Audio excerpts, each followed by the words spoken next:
What's up mga kabiyahe? Welcome back sa ating channel.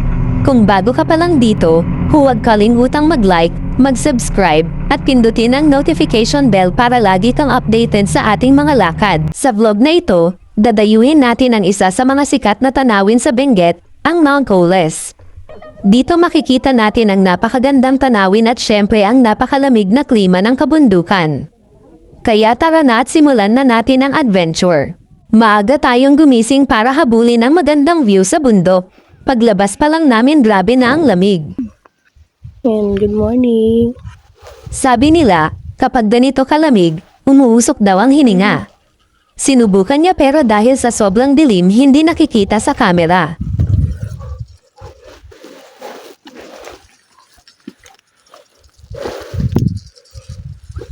Sige. Kita? Sige nga. Hindi kita.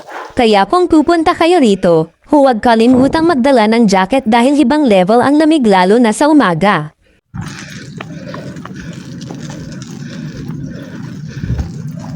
Mabilisan mo, may sasakyan. Tabi ka na. Tabi ka. Diyan. Paalala lang sa lahat, habang naglalakad paakyat, makiramdam at mag-ingat. May mga sasakyan ding umaakyat dito sa Mount Coles. Tabi lang pag may tunog, kasi mas mahirap magpagaling sa hospital kesa magpa-picture sa summit. Dinidiligan na nila yung ano. Ilang minuto pa lang ang pag-akyat namin, hingal na siya. Sana nagmotor na lang kami, pero sige, character development muna tayo ngayon, kunwari exercise is life. Hindi yan kasi. Gagi, ito yung sunrise. Ay, araw. Ano ba to? Oh, Nabasa? cabbage yan. Repolyo. Pero iba ano, native.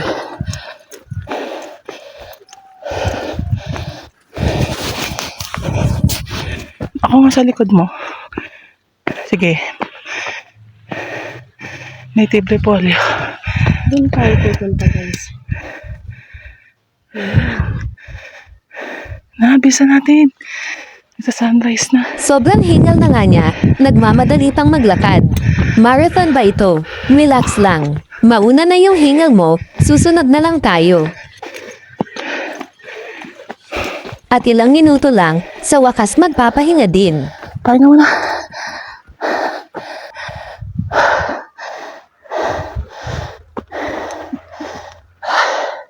Dapat yata may natulta lang natin. Meron? Wala. Sa'yo? Nakita na.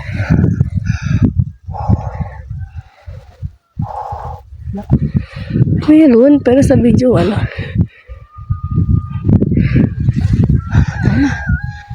Pagdating dito sa entrance ng Mount Coles, magbabayad tayo ng 100 pesos per head para sa entrance fee. 100 pesos lang mga paps, sulit na sa view at experience. Support local tourism din tayo.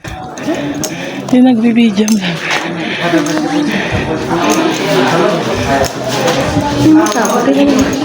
Wala. Morning po. 100 per head tayo. Ada na paano? Ay, sorry, naka-flash. Dito kayo muna. May sasakit. Sakto sakit sa mata.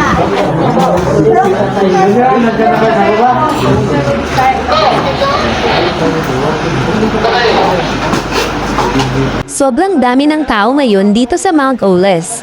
At habang madilim ang langit, nagsisikapihan muna ang iba. Siyempre magkakape din tayo. Wala pa sa kalahati yung akyat pero kape muna. Energy para sa laban mamaya. Kape is life. Ubusan ng kape, ubusan na rin ng pahinga. After magkape, diretso na tayo paakyat sa summit ng Mount Oles. Konting tiis na lang ba? O marami pa? Malalaman natin guys.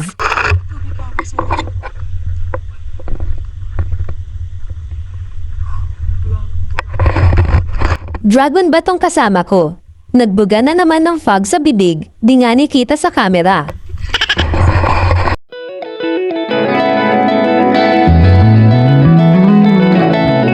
At ayan mga ka-adventure, narating na natin ang summit ng Mount Oles.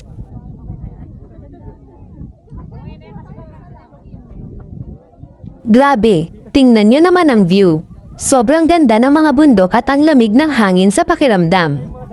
Parang nasa postcard tayo.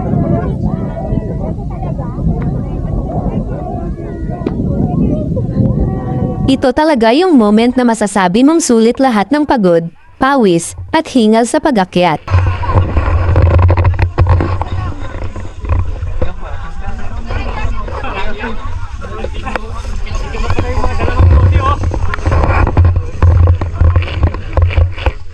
Ang sarap ng experience dito sa Mount Oles. Simula entrance, kape break, hanggang summit. Kaya kung treat nyo ng nature plus konting pawis, samahan nyo kami ikutin ang ganda ng Mount Oles. Let's do, simulan na natin.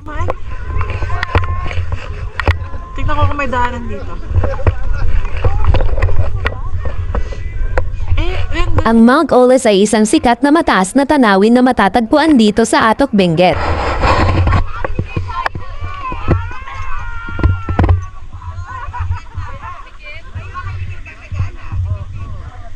Sa taas na humigit kumulang 7,900 feet above sea level, nag-aalok ito ng 360-degree na tanawin ng kabundukan ng Cordillera at mga rice terraces.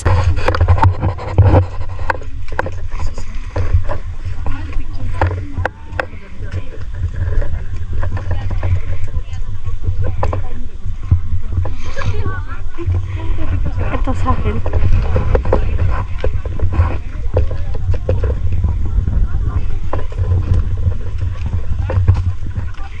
Punta na tayo doon.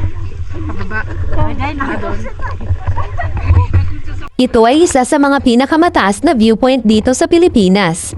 Sobrang lamig dito at kung minsan ay umaabot ang temperatura sa -1 degree Celsius.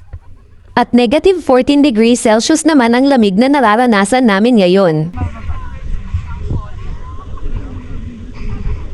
Dyan talaga? Papawit lang, dito ka muna. Dinadayo ito para sa makapal na ulap at hamog sa umaga. Hindi man kami sinuwerte na makita ang sea of clouds na yon, baka sakali sa plano naming bumalik dito. Makikita rin dito ang mga malalawak na taniman ng gulay at bulaklak.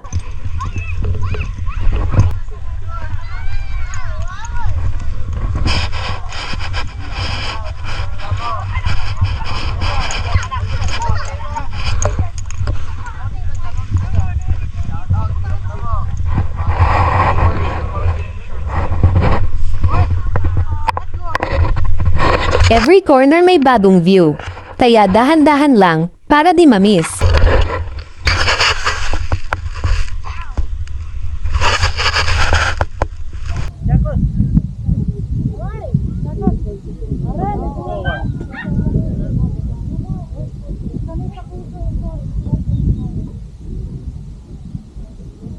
Kapag sinuwerte ka sa panahon, talagang mapapahanga ka sa ganda ng tanawin.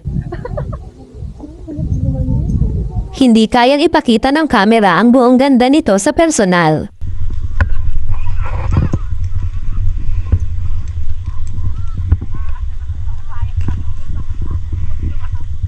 Grabe ang ganda naman dito.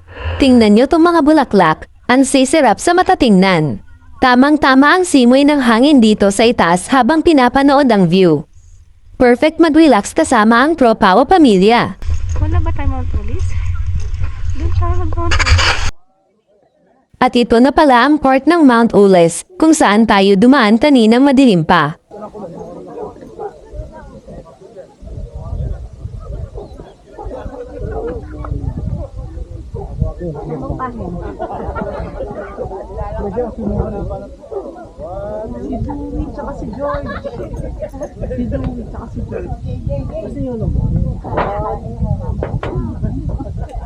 Oh, kitnya pa, kit.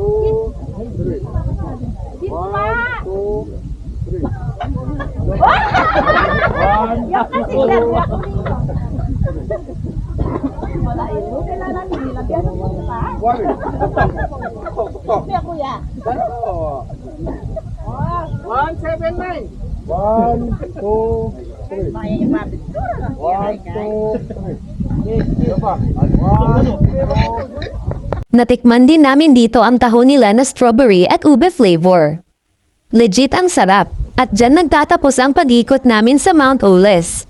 Bago tayo makabalik sa campsite, ito pala yung mga tanim ng repolyo na dinaanan natin nung madilim pa. Ngayon lang nag-sink in na nasa gitna pala tayo ng farm buong hike natin. Na-harvest niya nga to. Oh, hindi. Ewan ko kung pinuputol. O baka... Ano? Hindi ko alam. Sa gitna kasi yung bunga.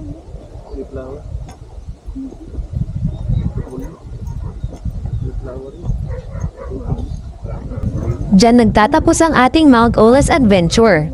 Isa itong napakagandang destinasyon para sa mga nature lover, mahilig sa malamig na klima, at relaxing na mountain views. Kung nagustuhan ninyo ang vlog na ito, huwag kalimutang i-like, i-share, at i-subscribe ang ating channel para sa mas marami pang rides, travels, at outdoor adventures.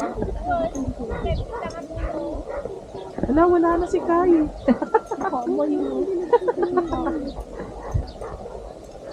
Dito tayo sa kanan. Maraming salamat sa panonood, ride safe, travel safe, at magkita-kita tayo sa susunod na adventure.